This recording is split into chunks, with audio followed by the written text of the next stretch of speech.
The Samsung Galaxy Tab A8 will be among the most popular tablets this year, because that's always the case with the affordable Galaxy Tab A series.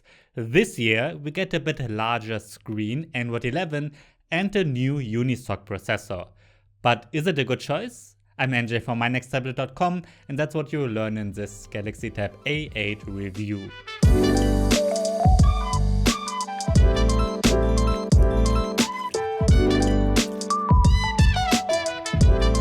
Before we start, don't forget to subscribe to this channel. I'm reviewing almost every tablet that gets released, and among those is every tablet from Samsung, including the A8 and the S8 series coming up.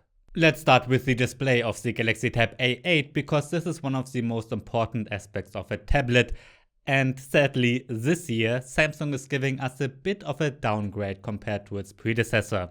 With 10.5 inches, the Galaxy Tab A8 is a tiny bit larger than the A7. It has a resolution of 1920 by 1200 pixels, so that everything looks sharp enough. Viewing angles, contrast and colors are decent as well. Nothing special, but as you would expect from a lower-end tablet. So, where's the downgrade? Well, compared to the Galaxy Tab A7, the screen of the A8 is a bit darker. Not by much, but in a direct comparison that's clearly visible. On a positive note, the A8 has a better white. The display is fully laminated and it has a wideband level of L1. That means you can watch Netflix and other streaming services with HD resolution.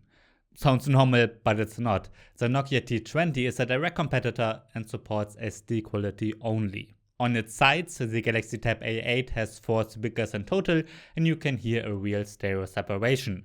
For its price, the speakers are very good and better than on many similar priced tablets. They are quite loud. However, they are much worse than on an iPad Pro or Galaxy Tab S7 of course. Especially when turning up the volume all the way, the sound can be a bit scratchy and the bass is weak. But again, very good for its price. By the way, the Galaxy Tab A8 does not support the S Pen that Samsung is shipping with some other devices. And yes, I did try them, they don't work. You can use pens made for capacitive touchscreens, which are okay for small children to paint with, but if you want something for handwritten notes or precise drawings, better stay away from this tablet. So, the screen of the A8 did not improve compared to the A7, but it did get faster on the inside. Samsung is shipping the tablet with a Unisoc Tiger T618 processor that is supported by 3GB or 4GB of RAM and 32GB up to 128GB internal storage. You can get it with LTE, but there's no 5G option. I have the cheapest one with 3GB RAM and 32GB internal storage. You can see in the Geekbench 5 benchmark that especially its graphics performance is quite a lot stronger than on the A7. And it's also faster than the similarly priced and also new Nokia T20 tablet. Higher end devices remain faster of course, and that's especially the case for the iPad 9. You can see the same in the 3D Mark Wildlife test. The A8 is faster than the A7, but much slower than the cheapest Apple tablet. Many say that benchmarks don't represent real life, and while that's true sometimes, it often directly reflects my gaming test. In PUBG Mobile, for instance, you can set the graphics to HD, which is much lower than on the iPad 9, but higher than on the Galaxy Tab A7, which supports balanced settings only. And it does run well with HD graphics. World of Tanks runs great with HD settings as well, and I enjoyed playing it on the A8. Other games like Race run with ultra graphics settings, while others like Call of Duty support the lowest only. That varies by game of course, depending on how demanding it is. I have the 3GB RAM version, so the one with 4GB might run some games better. So, while the Galaxy Tab A8 can't run every game with the highest graphics settings, it does support almost every game. If you're looking for something very affordable, it can be a decent gaming tablet. However, I suggest you get at least 64GB of storage, because 32GB is a bit too small when installing many games. And while it does have a microSD card slot, you can't mount the microSD as internal storage and store data on it only, and not a full game or app. The operating system, common apps like Chrome and YouTube do run smoothly for the most part as well. A good amount of multitasking is possible too. With that being said, don't compare to a mid-range phone or higher-end tablet. You will encounter some minor lags here and there, but nothing major and similar to other devices in this price range. The Samsung Galaxy Tab A8 looks very similar to its predecessor with some small design changes only. We still get a mostly metal body with a small plastic cover at the top for the antennas. The transition from the body to the screen is not as elegant as on a Galaxy Tab S7, but overall the A8 does feel surprisingly high-end for its price. With 508 grams, it got a little bit heavier and is just 6.9mm thin.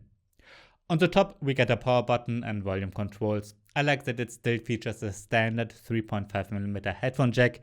Sadly, we get a USB-C 2.0 port only, which means while you can connect tons of accessories, external monitors are not among them. It has a microSD card slot too, but as I mentioned earlier, you can't mount the card as internal storage. The tablet sadly has no fingerprint scanner, but the front-facing camera does support facial recognition. It's not as secure, but should be fine for most.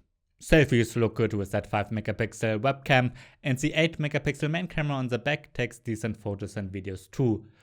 As usual, nothing outstanding, but certainly fine for video chats. The Samsung Galaxy Tab A8 ships with Android 11 and Samsung's One UI interface. Actually, one of the highlights of this tablet is the software. Not because of Android itself, but because Samsung usually is much better than most brands regarding updates. The Galaxy Tab A series usually gets 2 or 3 big Android updates, while other cheap tablets often don't get any at all. Besides that, the software is fine. It's standard Android with One UI that gives you a different look, tons of Samsung apps and the ones from Google and Microsoft are pre-installed too. I like the Samsung Note app in particular because I think it's one of the best note-taking apps for Android. Yes, even without a stylus. We get a couple of other unique features like an Edge panel, which is a kind of app dock and works quite nicely. Samsung built in tons of software features, which sometimes are just a gimmick and sometimes are nice to have. I like that you can open apps in a pop-up view, for instance, which is a free floating window. That can be useful when using the tablet with a keyboard and mouse. The Samsung DeX desktop mode is not supported, by the way. In my battery test, the Galaxy Tab A8 got a runtime of 6.25 hours.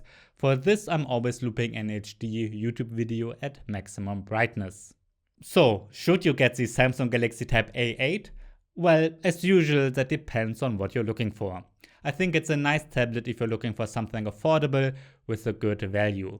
It can't compete with an iPad, but for its price, the performance is good. I like the mostly metal body, the screen is fine, and the software is up to date and should stay up to date for years to come. I think the Galaxy Tab A8 can be a good tablet if you want something cheap to watch Netflix with, to play a couple of games, or to just surf the web and watch some YouTube. I can't recommend it as a high-end performing gaming tablet, of course, because, well, the performance is not good enough. And it's not meant to be worked with either, as it's missing a keyboard cover and active pen support. You've seen that it almost did not improve compared to the Galaxy Tab A7. Yes, the performance is a bit better, but the screen is a bit worse. The price is staying the same though. I was a bit wondering why, and it might be due to inflation. I do have the feeling of getting a bit less overall value than was the case last year.